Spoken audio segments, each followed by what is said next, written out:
Hi, folks. Hi, everybody. I'm Matt Hill, and this is the Talking Energy Show, we've called it. We're blessed to be in the Trace Management building. They are an engineering oil and gas firm, do a lot of stuff. So they've graciously given me this space if I mention their name, my only sponsor.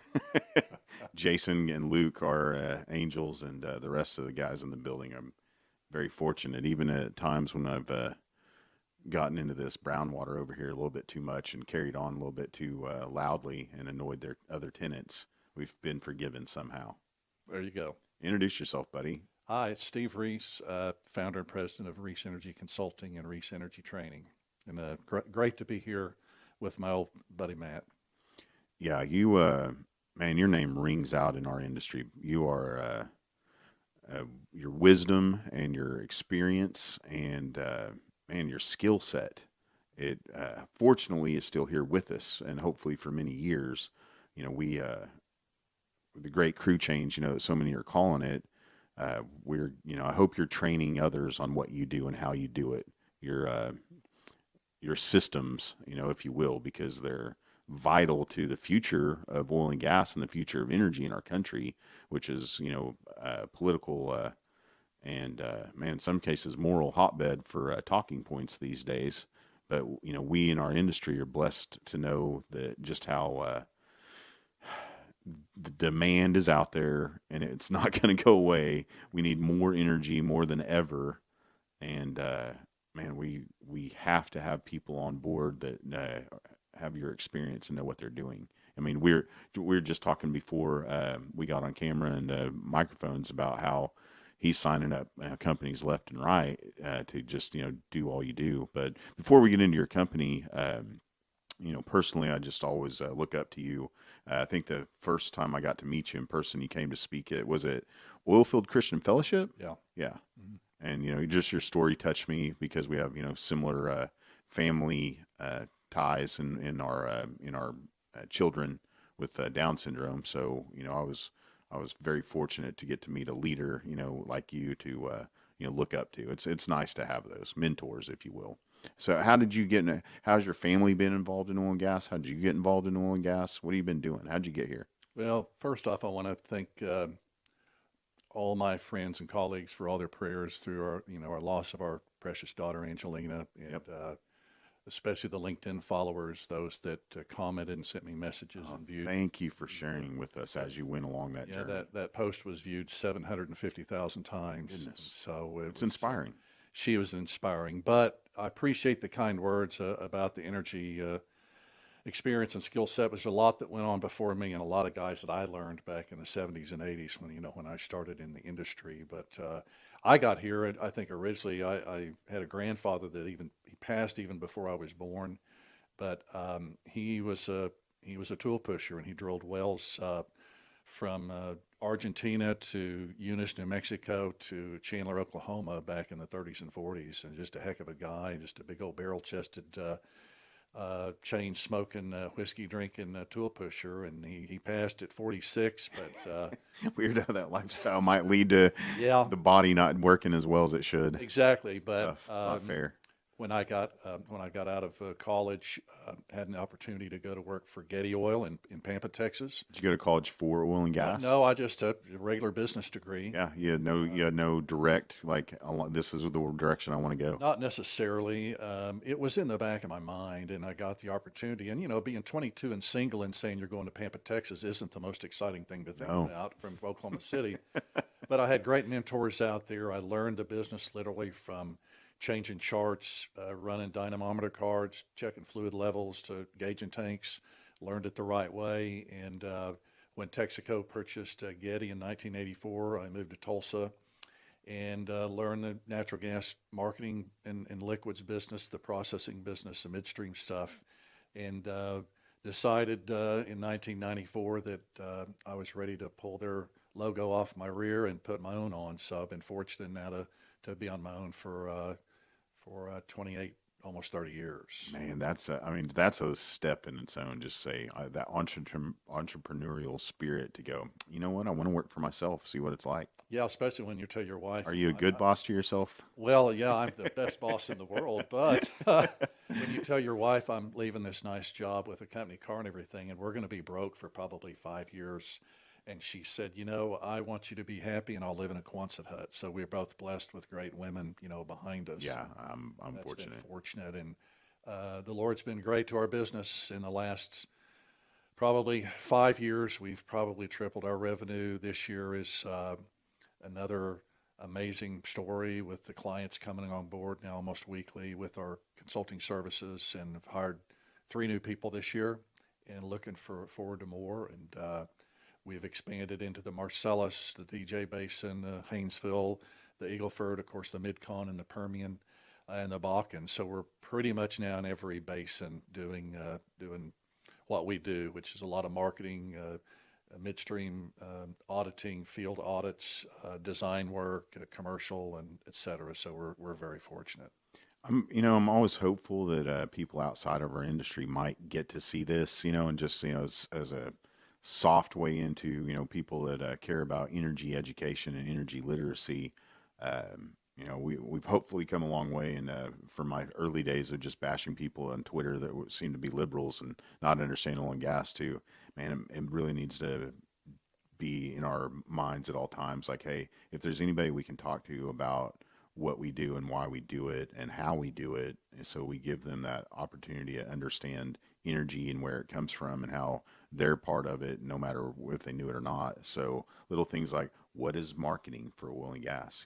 Like, everything you do is fascinating too. I just tell people, I pretend that I know nothing about oil and gas, and give me everything you want to about your company and what you do. It's fascinating. Well, I of course have a training company. I have some copyrighted seminars that I've taught off and on for 20 years at Devon, One Oak, Chesapeake, Enterprise, Enbridge, you can name it. And I've probably trained about 20 to 30,000 professionals over the years on natural gas marketing, finance, contracts, midstream gas processing, et cetera. And really uh, going into those scenarios, I really never have an agenda other than to try to articulate what's in my simple brain.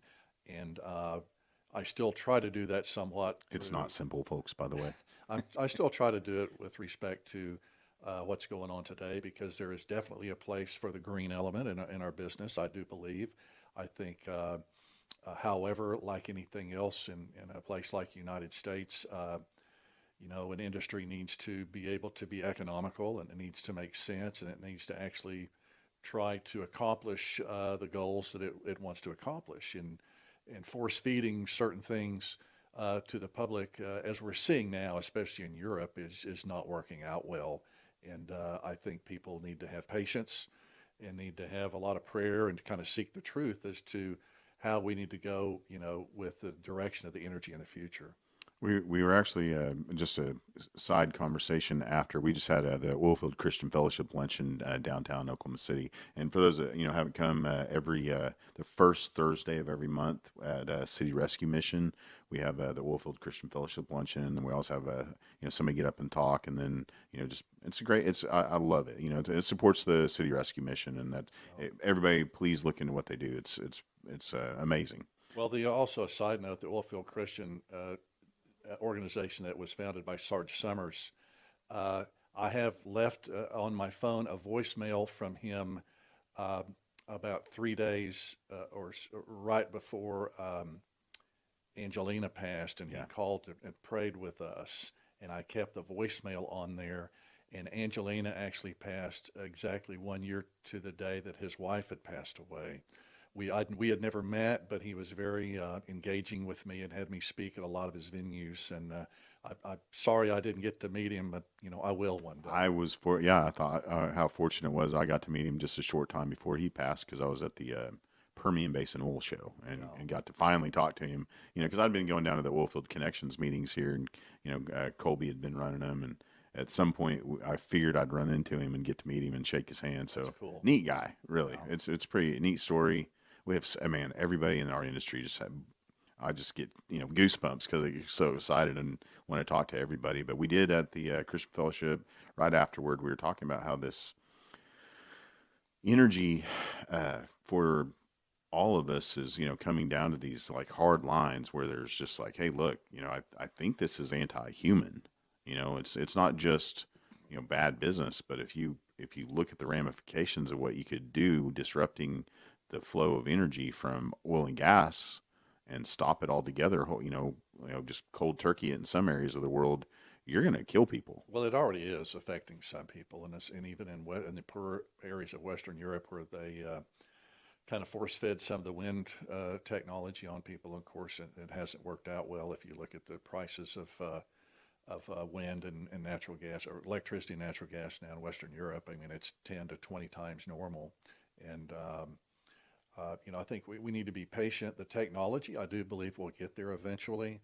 But we have to look at the whole picture of the development of some of the materials for some of the solar and wind stuff is not necessarily environmentally friendly. No, And everything has a footprint if you create it. and getting away from fossil fuels totally is a relative joke. There's approximately 6,000 products that are made with some type of a petroleum product. So, Probably more. even if you cut the electric internal combustion engine vehicles in half, actually, in the future, you're not going to really move the needle much on oil demand.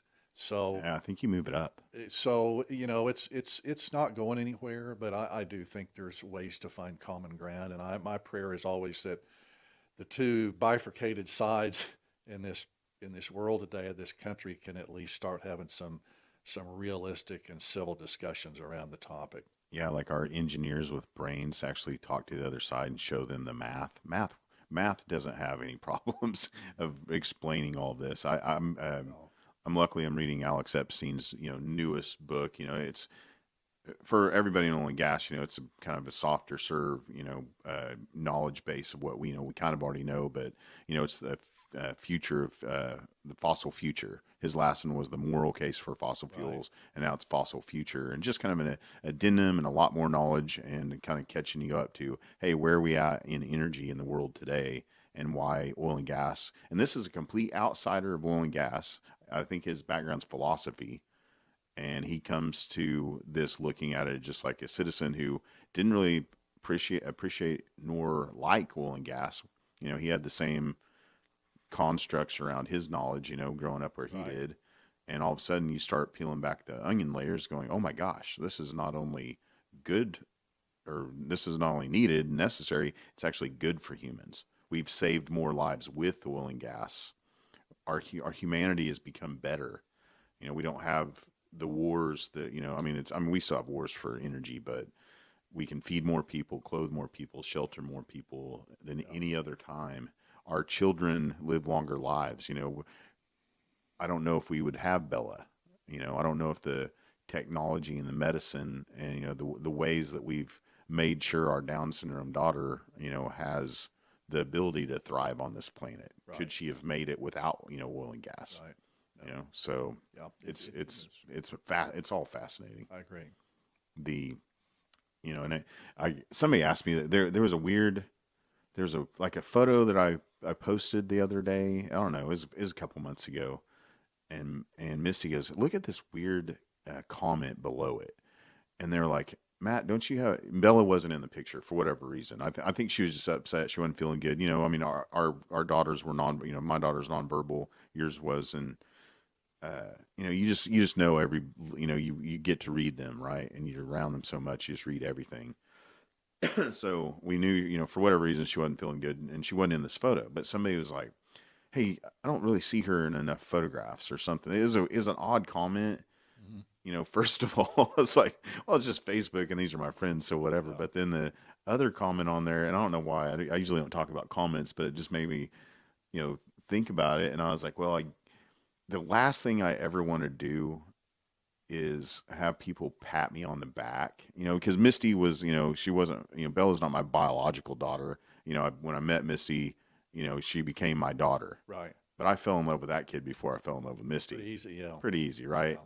And, and over the years I've had people, and I never say anything back, but I've always had these people like, oh, Matt, you're so amazing for taking on Bella, and yada, that stuff that's like, and it's such they don't mean anything by it. It's a nice compliment, but in your head, you're like, I'm her dad. It's not anything like she's Yeah, just a kid. She has Down syndrome. I love her to pieces. She's actually kind of easier. I like, yes, I change her diaper and I have to shower, yada, yada, yada, but she's great. yeah, it was. And there's no I, extra. well, and I understand that. I mean, before we had Angelina, I didn't really understand special needs people or children or whatever. And No idea. once we had her, no, I get the same. My gosh, Steve, you and Christine, it's amazing, and it must have been so hard. And I'm like, yeah, well, okay, thank you, but it was really the easiest thing I've ever done. Yes, she needed 24/7 care, but yes, we didn't get to travel together for many, many, many years, but would I trade it for anything? It was so satisfying and such a blessing to us, and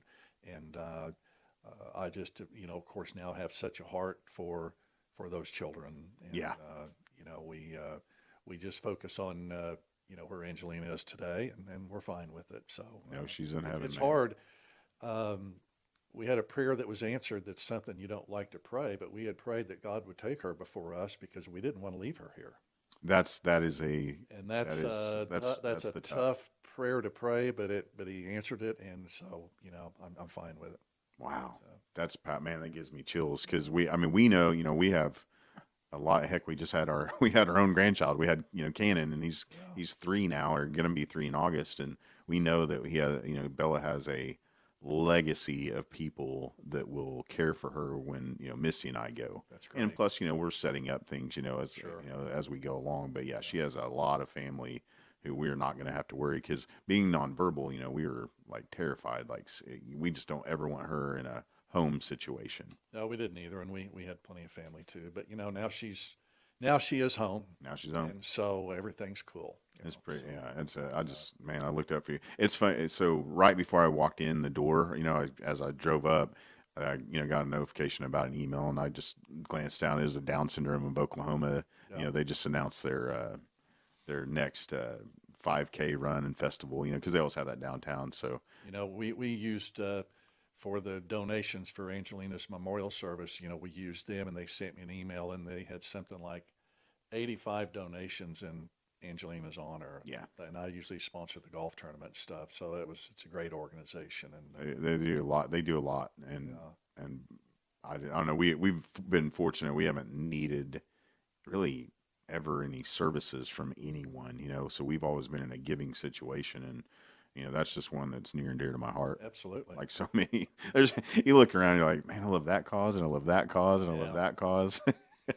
Yeah, and you still have to eat, so I understand. Well, for a long time I was eating too much, Yeah, got fat, I hear you. I hear you. and now your business is keeping you skinny. You look pretty good. Yeah, if it's done well, I've had some health issues post COVID and everything, but the Lord's healing my body, and I take You have things still to do, buddy. still take some prayers. I can tell now He wants me around, and I know Christina wants me around because I take care of my giant flower beds. So I got to pull weeds and all that, but we are um, things. Your perspective changes going through what we've been through, and also turning 65. Your perspective changes about a lot of things as well. But So how do you run a business that's growing like yours and still be able to find that? Where's that balance? Where do you? I mean, that's a measured and planned for balance. well, I empower my staff. I mean, I really. If you look at the Reese Energy Consulting website, look at my staff. It's a lot of seasoned veterans. Now I'm filling in now with some younger people that are fantastic, but they don't need a lot of direction from me. I kind of like Fred Sanford. I just kind of coordinate. And they're awesome. And but the way we are growing, I've taken on another assistant, and I'm actually maybe hiring another gentleman out of Houston that's middle-aged that I may kind of groom to administer a lot of stuff that we're doing. He's a former executive for a pretty large energy firm, and but my staff's amazing, and we're fortunate. We're kind of have best of both worlds. We do a lot of operational engineering type stuff, but we also do a lot of marketing and commercial stuff, and that's really working out well. ReeseEnergyConsulting.com, right? Right. And yeah, I was pouring through, of course, coming over here. I was like, oh my gosh, you do a lot. We do a lot of different things. We have a lot of different skill sets. my staff were people that I had worked with during my corporate career, and some that I'd negotiated with and against and fought and wrestled and loved and everything. And Yeah, so I need you on it's my team. I don't need you on this side, not the other side. exactly, yeah. I've got my COO is pretty well renowned gas measurement specialist, a guy named Cliff Stover, who actually wrote the book at Texaco, the measurement book, and he's the one that when he retired, I said, "Yeah, I don't want you on the other side of the table, so you're coming over here." So Does we're he update that book every now and then? Keep it no, that's an current? old one. Now, when we do our gas measurement audits, we literally have a 125-point inspection on a EFM that we go through, and we're doing so many engagements now. It's just hard to keep up with it all. But I'm managing, and being home, it's a little freeing. I don't feel as boxed in. I feel more free to manage my staff as best I can. And like I told you, I've gone from flying twice a week to twice a year. That's a real nice comfort level as well. Maybe you ought to do 3 and toss one in there just for fun. We're doing that next weekend. There we we're, go. We're going to do a little vacation. But, I love traveling and the business, and I taught my seminars and consulted at all 4 corners of the lower 48 and South America and some other places, and just loved it. But I'm ready to kick back and kind of manage in the more laid back style that I am, and it's working well. When you have that time to reflect and look at things, does that inspire you to like, oh my gosh, I just came up with this idea? Do you have those like moments now where you're like, I think we could do this, this, and Yeah. this? Well, when we first got in the engineering side, somebody called 10, 15 years ago and said, you guys, design, engineer, and construct pipelines, don't you? And I said, well, of course we do. And then I had to call my buddies and say, I need you on staff. Because I think we might get this work. And now we're getting so much into the financial side of things, revenue work and plan accounting and auditing and all this. And So our pipelines going, because a lot of people don't know how many pipelines are out there. That you'll see the disputed ones, of course, on the news. yeah, But then there'll be another one being built right next to it. So, right now, currently, though, we all agree in our industry, we need more pipelines. We obviously need more refineries. We're way behind in that. Right. They talk about drilling all the time in the news, like, oh, just go out there and drill more wells. Well, we're pretty good. You can't just ramp that up overnight either. well, we're at capacity at refining. And then the other thing I failed to mention was we are beginning to enter the LNG space. We're working with a group of European end users, and we're having talks now with the Spain and the Italians and the Germans on some LNG. We've got a real good group over there that we're getting ready to form a new venture with. So where do we put the LNG ports? Well, we're at the Gulf right now. They're coming on good. We're working with a couple. We've done some work in the past for Next Decade and for Cheniere way back in the day, and there's 2 newer ones now that we're going to be working with. And my staff, we're the ones handling the supply, probably out of the Haynesville and the Marcellus, to bring down to the Gulf. And we're actually getting ready to. Can you imagine that all? Listen to ourselves in this nation that we have to bring that all the way down to the Gulf because we have these Eastern liberal states that's to me, it's against interstate commerce, if not, treasonous at this point to go, man, we've got allies overseas that are hurting and they have big bad wolf, with teeth at their doorstep that should be, buying energy from, and they can't. So they need us, and we are not full force ahead getting plants put on the coast as fast as possible. Yeah, it's frustrating. There is a little bit of LNG export on the East Coast and ethane as well, but the infrastructure is there in the Gulf. A lot of it has been permitted. They're into the FID phase on a lot of the new ones, and there's going to be a lot of capacity. And it obviously, with the Haynesville right there in North Louisiana, it does make a lot of sense to have them there. But it would be nice if we could have some in the coast around Maryland and the Carolinas and et cetera. But things looking like they're working better now.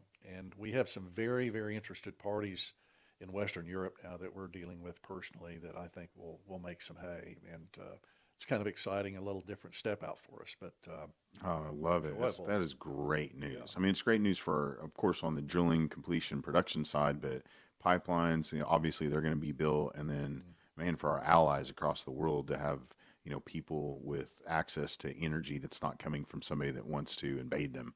Well, I think you've probably seen some of my comments, the people discussing that natural gas is this bridge. Well, natural gas isn't the bridge. It's pretty much it's the the fuel. past, the present, the future, and all in between. And my old friend Aubrey McClendon always said, clean, affordable, abundant, ubiquitous, U.S.-made natural gas. And it's not going anywhere. I know we get pushback, but the political winds change, the economics change, the market changes, but it's always been pretty much a constant. And if you look at the data, if people are concerned about CO2 emissions have come down roughly 35% in the United States since we've really ramped up the natural gas production in the last 10 years. So we're trending in the right direction, and not everybody agrees with everything, and that's fine. We should have. It's just energy literacy and education. And we should have discourse. We should have discourse, and we should have communication between different factions. So Sure. I'm fine with it. It sparks those conversations that lead us to better things. I mean, and at the end of the day, what we had started on earlier was talking about their alternatives. I'm not going to call it green because of the footprint it leaves. It's not green. It's a great marketing name. I think ours is the green energy, but let's call it ours Earth energy, okay? Right. But whenever we get more efficient and we look for things to help the environment, and as you said, it's got to be economical, but that's the key is any environmental waste that we produce is economical waste. We know that as an industry, and we want to correct that. We have been correcting it in a huge way, and one of our jobs when we do these field audits is we look at fuel and loss and gathering systems and compressors and natural gas plants and dehighs and treaters and everything, and that's one of the jobs that we continue to focus on for our clients is looking at the midstream firms and making sure that those things aren't happening like they should. And so anyway, the industry has done a fabulous job from when I entered it in 1980 to today as far as that goes. And someone like me that loves nature, my hobby is flower gardening, and I have way too much invested in my flowers. But I've got pretty large gardens on my acreage, and I love nature, and I wouldn't want to do anything that causes harm to God's planet. That's for sure. Yeah, we work hard in our industry, but we play hard, and oftentimes we play hard outdoors, and avid fans of being outside. Absolutely. Yeah, absolutely. Me and my kids like to be outside, hot or not, don't care. Me neither. I'm fine. Although it did remind me today, I was like, there is an area of my porch I would like to get a sunshade over. So, well, I went out. Thank goodness for oil and gas. They create these cool things called like cement stains. So I went out and etched my, back porch with I did all the things, Right. and I stained the back porch, but I stained it pretty dark, and now it's hot. Yeah, understood. It looks really good, but I was like, I really didn't think about the heat. Yeah. Well, I have some 150-year-old oak trees that shade us, but you can't go by those. No. So those help. Yeah, no, I did. No, I go on, I get off in spaces like now I like TikTok. Any kind of new technology, Steve, I like to go out there. If the kids like it, I'm going to go out there and also like it so that it'll be just a little bit less cool for them. Oh yeah, I'm the king of the dad jokes, and Yeah. my sons they'll just walk away and act like they don't know me. You're doing it right then. But then I give them OU football tickets, and they love me again. So how that goes. And Hey, I know Steven, my oldest, loves that's a coming good to the reminder. tailgate. Make sure you promote to everybody. You're patched in. I'll put your logo up anytime. But the oilfieldtailgate.com, that's why all this has started. Oilfield Tailgate. We have every home game in Norman. So if you're watching, listening, please go to oilfieldtailgate.com and sign up to either participate, to come down and hang out with us every home game, or we really need to start raising money because that party's coming up soon. So $2,500 sponsorship, and obviously I'll mention you in here, have you in here, do a little podcast with you, and then splash your logo all over the creation of this beautiful earth God made us. Yeah. And man, on and on. It's the best bang for your buck for what I tell people that it's going to be. And you get to come down and hang out in Norman every home game. Absolutely. There's nothing better. Watch the good guys. With all of your oil and gas friends, I'm going to tell you, like, a lot of people just stay and hang out. They don't even go to the game. That party is just an oil and gas party. An excuse was there's a game close by. That's really a cool one. It's a good one. We have local live musicians come every home game. We have obviously the open bar. Scratch my head on that one sometimes. Maybe I shouldn't do that. Yeah, And then free food. The beautiful Othello's there provides, and man, they do such a fabulous job. they do. As a longtime event guy in oil and gas, and I know you've done plenty of them as well.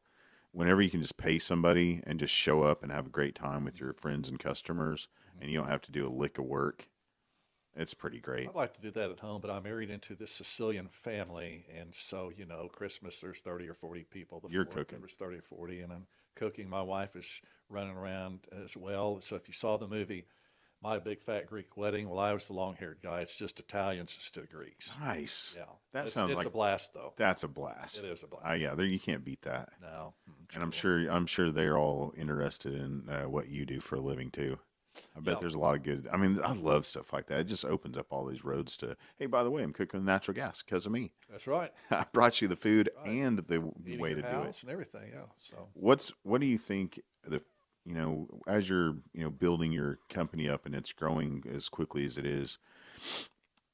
What are your pinch points going to be? Do you think just finding resources right now to get the things done? We're all seeing for us just some little bitty widget that runs all the other widgets in our machine. All of a sudden, this one spring comes from China, and we can't find this spring anywhere. It's sourcing has been something else.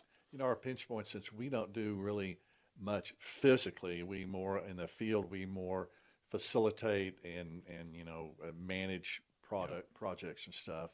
The pinch points now for me is time management for myself and my staff, and to the point where I'm going to have to actually create maybe some layers, which we've never really had any layers. Me and my clan, and we all whatever. But now I'm going to have to probably start creating some layers, and at some point, Does this really have to go to Steve today? yeah, and not just that. It's just I'd like to have as we grow. I'd like to at my age, I've got to eventually look at some type of succession plan, and we've had some offers, to buy us, and I have to take those seriously now at my age. But I would want to sure have a transition correctly and a succession in place. So I'm starting more to think about those 'Cause things. that's a legacy you're not just going to give to anyone. No, you don't. You don't want to do that, and the money obviously is very important. But by past that, I don't want to hand off my clients and say bye, and I would never do that. Nope. So lot to think about. But it keeps me busy, and that's a good thing. Are you guys? You have any areas of the industry that you had thought about? You want to get into that haven't yet? It's interesting. We it's funny. We get solicited all the time as what I would call some people call them channel partners, but basically to help them sell their products. They kind of like our little black book, if you know what I mean. Sure. 'Cause our relationships are so well. We looked really hard at the Bitcoin mining for flared gas, and I think those guys are doing a good job. That's so cool. But there is a volatility with Sure. the commodity. Sure. I've yet to be able to, and we've had so many offers. But at least it's not burning for nothing. That's true. That's the solid point about it. But at some point in time, the flares, there's a limited amount. It's a finite. So you've got that business, if it's going to survive, is going to have to be able to go into more conventional gas areas to see what can happen. We've looked at it. We're still deciding. We have some other folks coming to us now with different power ideas and some of the artificial intelligence around leak detection, stuff like that. And so we're looking at those. But right now The technology improvements. Wow. it's amazing. But right now we're just really trying to get our hands around all these new engagements, and we're being in 5 or 6 or 7 different basins right now. It's all I can do to keep my staff from killing me, especially when one of my main field guys is getting ready to turn 80, and They didn't understand that everybody loves you and wants to talk to you. And by the way, I probably got a deal for you too, Steve. Let's do this. Yeah, exactly. So it's fine. And The one guy, he doesn't need a salesman. He's his own salesman. I'm always very open to discuss other people's products, and we've done some informal joint ventures. We've fed each other business and made money, and that's fine. So I'm always willing to take phone calls and messages and stuff as well. That's what I tell Jason. He doesn't not remind me of you in, many ways, but I was like, cause they have business development people sometimes, sometimes not, but I'm like, Jason, here at Trace, you're kind of your own salesman. Everybody wants to come and hang out with you and talk to you. So you're going to get engineering deals just because of who you are. Oh yeah, and we service about 3 of their clients as well. So Yeah. they've Oh, been it's a great marriage when you guys, they've been good when to us. engineering firms work together. Oh man, I love it. They've been good to us. So Yeah, absolutely. Man, I've been yanking at we're only in here for like a few minutes. So 38, we did good today. good. I love you to pieces, buddy. And I've been inspired by you so many times. I don't know how to give back, but I definitely wanted to, put the word out about, your consulting firm. And the training one Reese is Energy Training. Reese as Energy well. Training. So Yeah. he will come and give you, he will dump all of his knowledge into you and your staff. This is good. You need this. And well, you can always help us by praying for us. Do that. Our company and our families and my health and You could go jogging. I live right down the road from you. You could jog with me every morning in my neighborhood if you'd like. okay. Everybody sees me sweat. Like, oh, there's that fat kid sweating again.